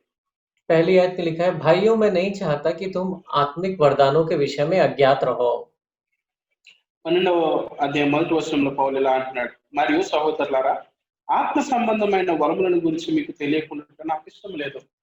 तुम जानते हो कि जब तुम अन्य जाति थे तो गूंगी मूर्तियों के पीछे जैसे चले जाते थे वैसे चलते थे। మీరు అన్యజనులై ఉన్నప్పుడు మూగ విగ్రహములను ఆరాధించుటకు ఎట్టుపడిన అటు నడిపింపబడతారని మీకు తెలియను. इसलिए मैं तुम्हें चेतावनी देता हूँ कि जो कोई परमेश्वर की आत्मा की अगुवाई से बोलता है वह यह नहीं कहता कि यीशु श्रापित हो और ना कोई पवित्र आत्मा के बिना यह कह सकता है कि यीशु प्रभु है। ఇందుచేత దేవుని ఆత్మ వలన మాట్లాడేవాడెవడను యేసు శాపగ్రస్తుడని చెప్పడని పరిశుద్ధాత్మ వలన తప్ప ఎవడను యేసు ప్రభు అని చెప్పలేడని నేను మీకు తెలియచేస్తున్నాను. वरदान तो कई प्रकार के हैं परंतु आत्मा एक ही है। కృపావరములు నానా విధములుగా ఉన్నవి కానీ ఆత్మ ఒక్కడే. और सेवा भी कई प्रकार की हैं परंतु प्रभु एक ही है। మరియు పరిచర్యలు నానా విధములుగా ఉన్నవి కానీ ప్రభువు ఒక్కడే. और प्रभावशाली कार्य कई प्रकार के हैं परंतु परमेश्वर एक ही है और सब में हर प्रकार का प्रभाव उत्पन्न करता है। నానా విధములైన కార్యములు కలవు కానీ అందరిలోనూ అన్నిటినీ జరిగించు దేవుడు ఒక్కడే. अब ఆయనను Yes, sir, go on. सातवें आयत देखिए, सातवें आयत में लिखा है किंतु सबके लाभ पहुंचने के लिए हरेक को आत्मा का प्रकाश दिया जाता है। किस लिए हरेक को आत्मा का प्रकाश दिया जाता है? सबको, सबके लाभ पहुंचने के लिए, अपने लाभ पहुंचने के लिए नहीं, केवल सबके लाभ पहुंचने के लिए। అయితే ఇప్పుడు 7వ వచనాన్ని చాలా జాగ్రత్తగా గమనించండి. ఆయనను అందరి ప్రయోజనము కొరకు ప్రతి వానికిని ఆత్మ ప్రత్యక్షత అనుగ్రహింపబడుచున్నది. చూడండి, ఎవరి ప్రయోజనం కొరకు? అందరి ప్రయోజనం కొరకు, వ్యక్తిగతమైనటువంటి ప్రయోజనం కొరకు కాదు కానీ, ఎవరో ఒక్కరి ప్రయోజనం కొరకు మాత్రమే కాదు కానీ అందరి ప్రయోజనం కొరకు ఆత్మ ప్రత్యక్షత అనుగ్రహించబడుతుంది. तो इस परीक्षा का हमें ध्यान रखना है कि कई बार केवल हमारे लिए नहीं परंतु परमेश्वर ने जो भी अभिषेक, वरदान जो भी दिया है वो इसलिए दिया है जिससे उसके लोगों के लाभ के लिए दिया है, सबके लाभ के लिए। हमारा भी लाभ होगा और सबका लाभ होगा। చూడండి, కాబట్టి దీని విషయంలో మనం చాలా జాగ్రత్త వహించాలి. ఎందుకంటే దేవుడు మనకి ఇచ్చేటువంటి సామర్థ్యము అది అందరి ప్రయోజనం కొరకు ఆయన ఇస్తాడు. కేవలము మనకు కూడా ప్రయోజనం కలుగుతుంది కానీ అది అందరి ప్రయోజనం కొరకు మనం ఉపయోగించుకోవాలి. इसी में 7वें अध्याय पे जाइए, पहले कोरिन्थियों में उसकी 7वीं आयत। ఇదే కొరింథీయులకు రాసిన పత్రికలో 7వ అధ్యాయం అనుకోండి 7వ వచనం. यहाँ पौलुस लिख रहा है कि मैं यह चाहता हूं कि जैसे मैं हूं वैसे ही सब मनुष्य हो, परंतु हर एक को परमेश्वर की ओर से विशेष विशेष वरदान मिले हैं, किसी को किसी प्रकार का और किसी को किसी और प्रकार का। ఇది నా హితోపదేశమే కానీ ఆజ్ఞ కాదు. మనుషులందరూ నా వలె ఉండగోరుచున్నాను. ఆయనను ఒకడొక విధమునను మరి ఒక విధమునను ప్రతి మనుషుడు తనకున్న కృపావరమును బట్టి కృపావరమును దేవుని వలన పొంది ఉన్నాడు. तो जो भी वरदान, सबको वरदान मिले विशेष विशेष, और हम और वरदानों के लिए परमेश्वर से मांग सकते हैं जैसे यीशु मसीह ने मांगा, परंतु जो लक्ष्य है वो ये है कि सब लोगों का लाभ हो उससे।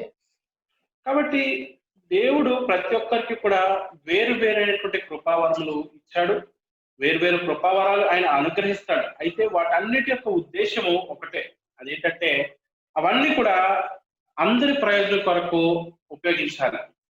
यहाँ पे किसी और का लाभ नहीं हो रहा था, इसीलिए यीशु मसीह ने बोला कि केवल मैं रोटी से ही नहीं जीवित रहता हूं पर परमेश्वर के वचन से भी जीवित रहता हूं। చూడండి, ఇక్కడ యేసుక్రీస్తు ప్రభువారు ఆ మాట చెప్పడానికి, నేను మనుషుడు ఆహారం వలన కాదు కానీ దేవుడి నోటి నుంచి వచ్చే ప్రతి మాట వలన మనుషుడు బ్రతుకుతాడు అని చెప్పడానికి గల కారణం ఏంటంటే, ఆ విధంగా ఆయన రొట్టెలు చేయడం ద్వారా అక్కడ ఎవరికి కూడా ప్రయోజనం లేదు. కేవలం యేసుక్రీస్తు ప్రభువారు మాత్రమే తినగలుగుతారు. जो भी परमेश्वर ने आपको वरदान दिया है, आप उसको दूसरों के लाभ के लिए इस्तेमाल करिए हमेशा। కాబట్టి దేవుడు మీకు ఇచ్చినటువంటి కృపావరం అది ఏదైనప్పటికీ సరే అది ఎప్పుడు కూడా ఇతరుల ప్రయోజనం కొరకే మీరు దానిని ఉపయోగించాలి. और परमेश्वर आपका लाभ लेके आएगा। 11वीं आयत में लिखा है कि जब शैतान चला गया तो देखो क्या हुआ, स्वर्गदूत उसके पास आए, उसकी सेवा करने लगे, उसके पास खाना लेके आए। చూడండి, దేవుడు ఖచ్చితంగా మీకు ప్రయోజనం ఇస్తాడు, ప్రతిఫలం ఆయన ఇస్తాడు. 11వ వచనం మీరు చూసినప్పుడు ఎప్పుడైతే సాతాను వెళ్ళిపోయాడో దేవదూతలు వచ్చి యేసుక్రీస్తు ప్రభువారికి పరిచర్య చేసినట్టుగా మనం చూస్తూ ఉన్నాం. परंतु केवल अपने लाभ के लिए नहीं जाना है हमें। కాబట్టి మన సొంత లాభం కొరకు, మన సొంత ప్రయోజనాల కొరకు మనం ఉపయోగించుకోకూడదు. దేవుడు ఇచ్చేటువంటి వారాన్ని అది అందరి ప్రయోజనం కొరకు మనం వాడాలి. और दूसरी परीक्षा है 5वीं आयत में, मत्ती 4 उसका 5, 6, 7। రెండవ పరీక్ష 5వ అధ్యాయం 5వ వచనం 6వ వచనం 7వ వచనం మనకు కనిపిస్తుంది.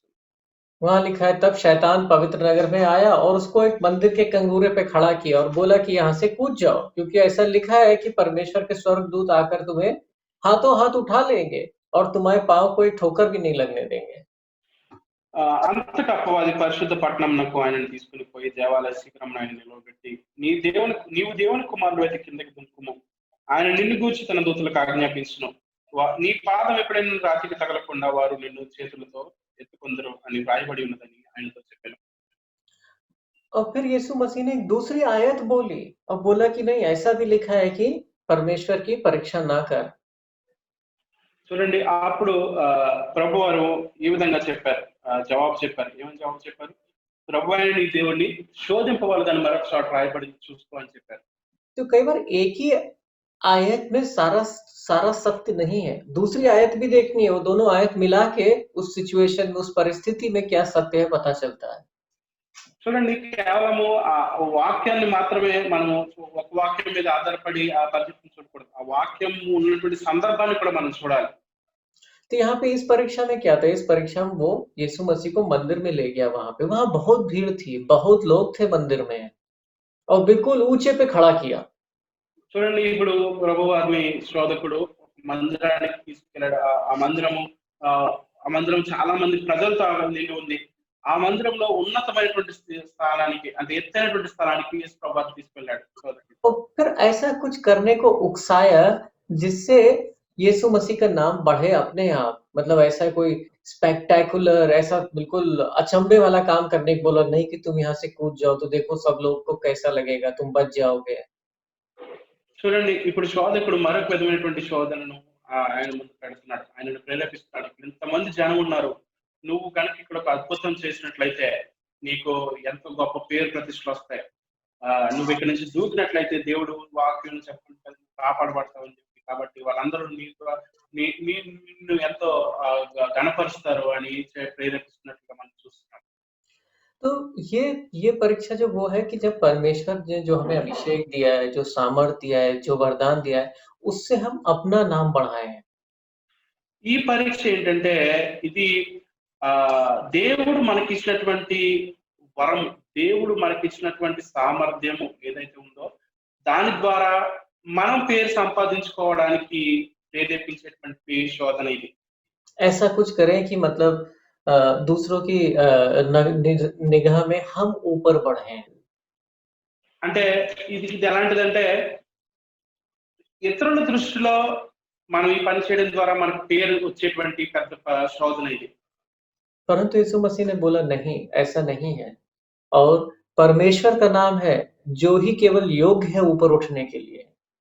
అయితే యేసుక్రీస్తు ప్రభువు చెప్పారు, లేదు ఇలా మాత్రం చేయకూడదు, దేవుని నామము మాత్రమే మహిమపరచబడాలని చెప్పారు. और मैं उसकी परीक्षा नहीं ले सकता और वो नहीं कूदे वहां से।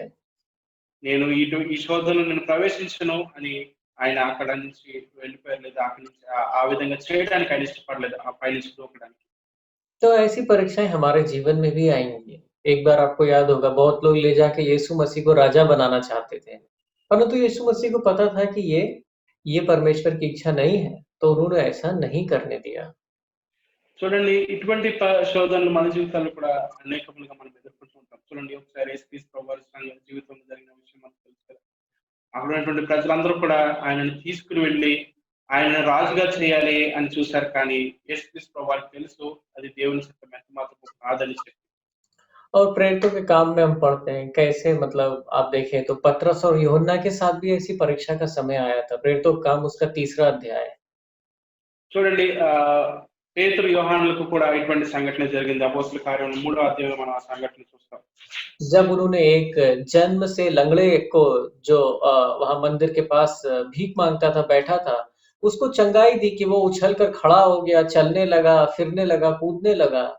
तब उनके सामने भी एक बहुत बड़ी परीक्षा आई उसके बाद। చూడండి ఆ 3వ అధ్యాయంలో మనం చూస్తాం, వారు ఒక కుంటివాడిని, అక్కడ కుంటివాడిని వారు స్వస్థపరుస్తారు. పేతురు యోహానులు వాడు స్వస్థపరుస్తాడు, వాడు పరుగు పెడతాడు, వాడు నడుస్తాడు, వాడు గంతులు వేసుకుంటూ ఉంటాడు. వాళ్ళు కూడా ఇటువంటి శోధనను ఎదుర్కొంటారు. तो नवी आयत में देखिए, सब लोगों ने उसे चलते फिरते और परमेश्वर की स्तुति करते देखा। सब लोग ने उसे देखा ऐसा। చూడండి 9వ వచనంలో చూసినప్పుడు వాడు నడుచుచు దేవుని స్తుతించుట ప్రజలందరూ చూశారు వాడు నడవడం. और 10वीं आयत, उसको पहचान लिया कि ये वही है जो मंदिर में सुंदर फाटक के पास बैठकर भीख मांगता था। और उस घटना से जो साथ हुई थी, वे बहुत अचंभित और चकित हुए। 10వ వచనం చూడండి, శృంగారమున దేవాలయపు ద్వారం వద్ద భిక్షమ కొరకు కూర్చుండిన వాడు వీడే అని గుర్తెరిగి వానికి జరిగిన దానిని చూచి విస్మయంతో నిండి పరవశులైరి. और फिर देखिए, फिर जो वो जिसकी चंगाई हुई थी, जन्म से लंगड़ा था, वह पतरस 11वीं आयत में लिखा है कि वो पतरस और यूहन्ना को पकड़े हुए था। చూడండి 11వ వచనంలో మనం చూసినప్పుడు ఎవరైతే స్వస్థత పొందుకున్నారో ఆ వ్యక్తి వాడు పేతురు యోహానును పట్టుకొని ఉండగా ప్రజలందరూ విస్మయం ఉంది సొలొమోను తన మంటపంలో ఉన్న వారి ఎదుకు గుంపుగా పరిగెత్తుకుని వచ్చారు. और 11वीं आयत, जब वह पतरस और यूहन्ना को पकड़े हुए था, तब सब लोग बहुत अचंभा करते हुए उस ओसारे में जो सुलेमान का कहलाता है, उसके पास दौड़े आए। 11వ వచనంలో మనం చూస్తున్నాం కదా ఎప్పుడైతే వాడు ఆ పేతురుని యోహాన్ని వాడు పట్టుకొని ఉన్నాడో ఆ స్వస్థపరచబడినటువంటి వ్యక్తి ఆ ప్రజలందరూ కూడా ఆ సొలొమోను మండపం దగ్గరికి పరిగెత్తుకుని గుంపుగా వచ్చేసారు. अब देखिए, यहाँ देखकर 12वीं आयत में देखिए कैसे पतरस ने बोला, यह देखकर पतरस ने लोगों से कहा, हे इज़राइलियों, तुम इस मनुष्य पर क्यों अचंभा करते हो और हमारी ओर इस प्रकार क्यों देख रहे हो? हमारी ओर इस प्रकार क्यों देख रहे हो? कि मानो कि हमने अपने सामर्थ या भक्ति से इसको चलता-फिरता किया है। చూడండి 12వ వచనంలో పేతురు చెప్తున్నాడు. ఏమని చెప్తున్నాడో చూడండి. చాలా మంచి మాటలు చెప్తున్నాడు పేతురు. పేతురు దీన్ని చూసి ప్రజలతో ఇట్లా ఇశ్రాయేలీయులారా మీరు దీని విషయమై ఎందుకు ఆశ్చర్యపడుచున్నారు? మా సొంత శక్తి చేతనైనను భక్తి చేతనైనను నడువను వీనికి బలమిచ్చినట్టుగా మీరెందుకు మా తట్టు తేరి చూస్తున్నారు? तो देखिए कैसे पतरस और यूहन्ना के समय उस परीक्षा का समय आया था जैसे यीशु मसीह के पास था, परंतु उन्होंने क्या किया? फौरन फौरन बोला कि हमने अपनी अपनी किसी भी मतलब क्या कहते हैं, किसी प्रकार की भक्ति, किसी प्रकार के सामर्थ्य से चंगा नहीं किया है। ये तो यीशु मसीह के नाम में और उसके विश्वास के नाम में चंगाई मिली है इसको। చూడండి ఎప్పుడైతే యేసుప్రభు వారు ఎదుర్కొన్నటువంటి అదే శోధనను పేతురు యోహాను ఎదుర్కొన్నాడో వాళ్ళు వెంటనే పేతురు చెప్తున్నాడు మా శక్తి చేత మా బలం చేత మా భక్తి చేత వీడికి మేము శక్తిని ఇచ్చామనుకుంటున్నారా వీడిని నడిచేలా మేము చేయగలిగాం అనుకుంటున్నారా మేము చేయలేదు దేవుడే వీడిని నడిచేలా చేశాడు అని పేతురు చెప్పాడు అక్కడ. तो जब परमेश्वर का वरदान अभिषेक हमारे जीवन में आता है, तो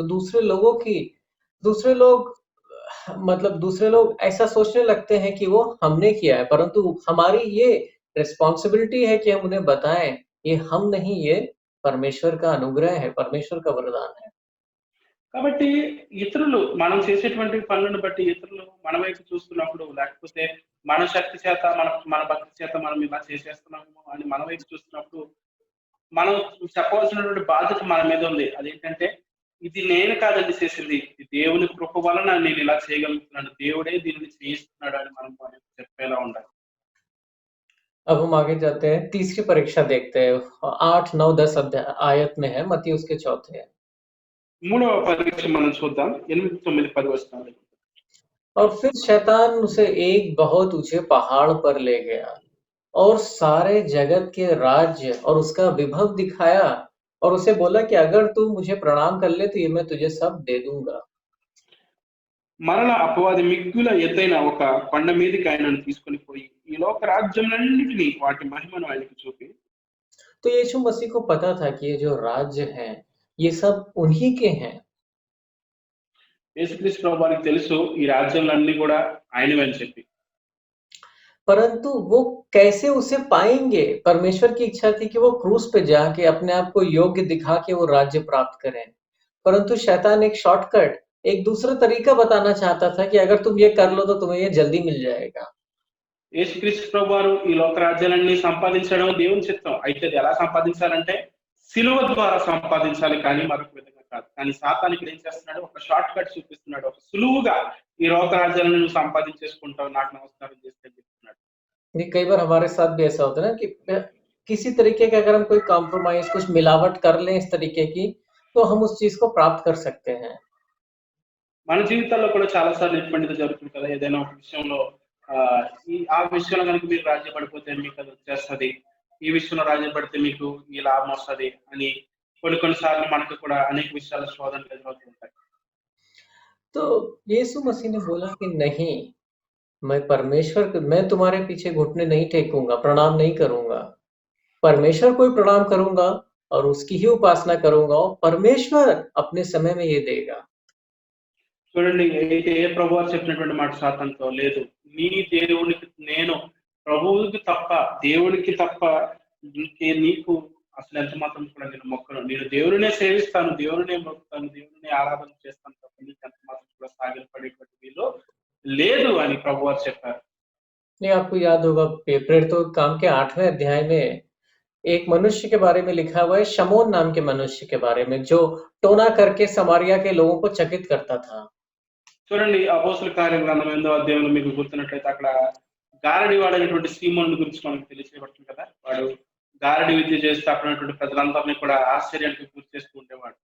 और अपने आप को बहुत महान कहलाता था और बहुत तरीके के टोने के कामों से करके उसने समारिया के सारे लोगों को बिल्कुल चकित कर रखा था। వాడు ఎంత గారడీలు చేసేవాడంటే అక్కడ ఉన్నటువంటి ఆ గారడీలు చేయడం ద్వారా అక్కడ ఉన్న ప్రజలందరినీ కూడా మోసం చేస్తూ వాడేదో శక్తిమంతుడని, వాడేదో మాయలు మంత్రాలు చేసేటువంటి ప్రజలందరిలో పేరు తెచ్చుకున్నాడు. जब फिलिप्पुस वहां पहुंचा तो उसने देखा, फिलिप्पुस से सुसमाचार सुना। सुसमाचार से ज्यादा जब उसने देखा कि फिलिप्पुस कितने बड़े-बड़े सामर्थ के काम कर रहा है तो बिल्कुल चकित रह गया और उसका पीछे चलने लगा। చూడండి ఎప్పుడైతే ఫిలిప్ ఆ ప్రాంతానికి వచ్చాడో, ఫిలిప్ చేసినటువంటి పనులను వాడు చూశాడో, ఆ అక్కడ ఫిలిప్ చేసేటువంటి ఫిలిప్ ప్రకటించేటువంటి సువార్త కంటే కూడా ఫిలిప్ చేసేటువంటి ఆ యొక్క ఆశ్చర్య కార్యాలు, అద్భుత కార్యాలకి ఎక్కువ ఆకర్షితుడైపోయి సీమోన్. प्रेरितों का काम उसके 8:12 में ये भी लिखा हुआ है कि उसने बपतिस्मा भी ले लिया था। 12వ వచనంలో మనం చూసినప్పుడు వాడు ఎంతగా అక్కడ ఫిలిప్కి ఆకర్షితుడైపోయాడంటే 12వ వచనంలో వాడు బాప్తిసం కూడా తీసుకున్నాడనే విషయాన్ని మనం చూస్తున్నాం. परंतु आगे आप पढ़ेंगे, हम देखेंगे कि कैसे पतरस उसको बोलता है कि वो उसका मन परमेश्वर की तरह सीधा नहीं है, पर उसका मन सही नहीं था। అయితే తర్వాత వచనాల్లో మనం చూస్తాము, పేతురు చెప్తాడు, సీమోను నీ మనసు దేవుని దృష్టిలో సరిగా లేదు, నీ ప్రవర్తన సరిగా లేదని చెప్తాడు. क्योंकि वो सामर्थ पैसे देके मांगना चाह रहा था। ఎందుకంటే వాడు డబ్బులు ఇచ్చి ఆ సామర్థ్యాన్ని సంపాదించుకోవాలని చూస్తున్నాడు కాబట్టి. और वो फिलिप्पुस के पीछे इसीलिए था कि इससे जानेंगे कैसे, किस शक्ति से ये कर ले रहा है ये सब। ఫిలిప్పును వాడు ఎందుకు వెంబడించాడంటే ఎలాగ ఫిలిప్పు ఈ కార్యాలు చేస్తున్నాడో తెలుసుకుందామని ఫిలిప్పుని వెంబడించాడు వాడు. तो जो चीज वो चाह रहा था वो अच्छी थी, परंतु जो रास्ता वो ले रहा था वो गलत था। చూడండి, సీమోను కోరుకున్నటువంటి విషయం మంచిదే, కానీ ఎలాగను దాన్ని కోరుకుంటున్నాడో అది సరైనది కాదు. దాన్ని పొందుకోవడానికి అతను ఎంచుకున్నటువంటి మార్గం సరైనది కాదు. देखिए यीशु मसीह ने कैसे आत्मा का अभिषेक प्राप्त किया, प्रार्थना पर सारी परीक्षाओं में खरे उतर कर और उपवास करके। చూడండి, యేసు ప్రభు వారు ఎలాగ ఆయన సామర్థ్యం పొందుకున్నారు? ప్రార్థన ద్వారా, వాసం చేయడం ద్వారా, దేవుని సన్నిధిలో వేడుకోవడం ద్వారా ఆయన ఆ సామర్థ్యాన్ని పొందుకున్నారు. एक बात हम और देखते हैं यहाँ पे कि यीशु मसीह ने जब भी शैतान से बात करा तो कोई परमेश्वर का वचन इस्तेमाल किया। చూడండి, ఇక్కడ మరొక మాట మనం చూస్తున్నాం, అదేంటంటే యేసుక్రీస్తు ప్రభు వారు సాతానుతో మాట్లాడిన ప్రతిసారి కూడా దేవుని యొక్క వాక్యాన్ని ఆయన ఉపయోగించారు. जिस वचन पे वो विश्वास कर रहे थे वो बोला। ఏ వాక్యం అయితే ఆయన విశ్వాసం ఉంచారో ఆ వాక్యాన్ని ఆయన చెప్పారు. और इफिसियों की पत्री में लिखा है, उसके 6ठे अध्याय में, इफिसियों की पत्री उसका 6ठे अध्याय और 17वीं आयत। ఎఫెసీయులకు రాసిన పత్రిక 6వ అధ్యాయం 17వ వచనం చూడండి. वहाँ ऐसा लिखा है, जिस वचन पे विश्वास करते हैं ना, जैसे लिखा है कि आत्मा की तलवार जो परमेश्वर का वचन है उसे ले लो। దేవుని వాక్యమును ఆత్మ ఖడ్గమును ధరించుకొనుడి. तो परीक्षाओं के समय में कोई हमें वचन चाहिए जिसपे हम विश्वास कर रहे हो कि नहीं, परमेश्वर हमें देख लेगा, परमेश्वर हमारी सहायता करेगा। वचन कैसा भी अगर उसमें मन में विश्वास कर रहे हैं तो वो आत्मा की तलवार बन जाता है। కాబట్టి మనం శోధనలు ఎదుర్కొన్నప్పుడు మనము దేవుని యొక్క వాక్యమందు మనం విశ్వాసం ఉంచి ఆ వాక్యాన్ని మనం పట్టుకోవాలి. ఎప్పుడైతే వాక్యమందు విశ్వాసం ఉంచి పట్టుకుంటామో అది దేవుని ఆత్మ ఖడ్గంగా మారుతుంది. और परमेश्वर का जो पवित्र आत्मा हमारे अंदर है ना, वो हमें उन वचनों को स्मरण कराएगा सही समय पे। పరిశుద్ధాత్మ మనలో ఉంటున్నారు కాబట్టి ఆయన ఆ వాక్యము మనకి జ్ఞాపకం చేస్తూ ఉంటారు సరైనటువంటి సమయంలో. इसीलिए हमें परमेश्वर का वचन पढ़ना है, जिससे पवित्र आत्मा हमें स्मरण करा सके, जिसपे हम विश्वास कर सकें, वो जो तलवार के रूप में सारी परीक्षाओं में हमारी सहायता करे। అందుకే మనం దేవుని వాక్యాన్ని చదువుకుంటూ ఉండాలి. దేవుని వాక్యాన్ని ఎప్పుడైతే చదువుకుంటామో పరిశుద్ధాత్మ దేవుడు ఆ వాక్యాన్ని మనకు జ్ఞాపకం చేస్తూ ఉంటాడు. ఆ జ్ఞాపకం చేయడం ద్వారా అవి దేవుని ఆత్మ ఖడ్గంగా అవి మారుతూ ఉంటాయి. तो यीशु मसीह योग्य इसलिए नहीं कहलाए जाते क्योंकि वो परमेश्वर के पुत्र हैं। वो योग्य इसलिए कहलाए जाते हैं क्योंकि वो हमारे जैसे बने और सब कठिनाइयों से गुज़र कर उसमें खरे उतरे। యేసుక్రీస్తు ప్రభువారు అర్హుడు అని ఎందుకు పిలువబడ్డాడంటే ఆయన దేవుని కుమారుడు అని చెప్పి ఆయన మనలా జన్మించాడు. ప్రతి శోధనను కూడా ఆయన జయించాడు. జయించి ఆయన సింహాసనం మీద కూర్చున్నాడు కాబట్టి ఆయన యోగ్యుడు, అర్హుడు అని ఆయన పిలువబడుతున్నాడు.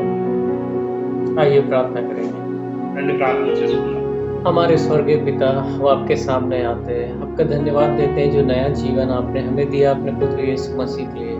तो यीशु मसीह प्रभु, हम आपका धन्यवाद देते हैं। आपने ना कि अपना आपको अपनी जान क्रूस पर दी, पर अपने पूरे जीवन दुख उठाया और परीक्षाओं से खरे उतरे, जिससे कि आप योग्य बने।